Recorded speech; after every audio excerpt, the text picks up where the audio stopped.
অপরিচিত একটা মিউজিক ব্যাকগ্রাউন্ডে আপনি শুনতেছেন, কিন্তু নাম জানেন না বা কিছু জানেন না।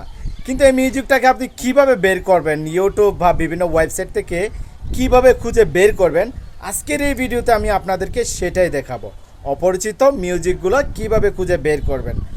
তো ভিডিওটা সবাই শেয়ার করে দিবেন, এই বিষয়টা যেন সবাই জানতে পারে। প্রত্যেকটা মানুষেরই কিন্তু এই জিনিসটা জানা প্রয়োজন আমি মনে করি। ওকে, স্ক্রিনটার দিকে লক্ষ্য রাখুন।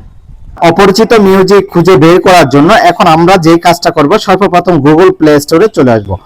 গুগল প্লে স্টোর থেকে আমাদেরকে একটা অ্যাপস ইনস্টল করতে হবে। সেই অ্যাপস এর মাধ্যমে কিন্তু আমরা অপরিচিত মিউজিকটা আইডেন্টিফাই করব। ওকে, তো সর্বপ্রথম আপনি গুগল প্লে স্টোরে এসে আপনি সার্চ করবেন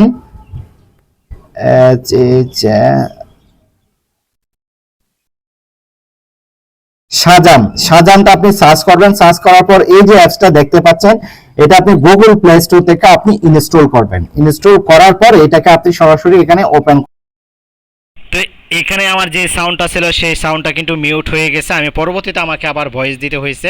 আপনি ওপেন করার পরে আপনার যে যে ক্রাইটেরিয়াগুলো অ্যালাউ চাইবে আপনি সেগুলো অ্যালাউ দিবেন। অ্যালাউ দেওয়ার পরে এই যে দেখতে পাচ্ছেন আমার স্ক্রিনের মধ্যে যে এরকম একটা ইন্টারফেস আছে, আপনার কাছে এরকম একটা ইন্টারফেস কিন্তু দেখাবে। দেখানোর পর এখন আপনি মিউজিকটা খোঁজার জন্য অন্য একটা মোবাইল বা অন্য একটা ডিভাইসের মধ্যে আপনি মিউজিকটা বাজাবেন।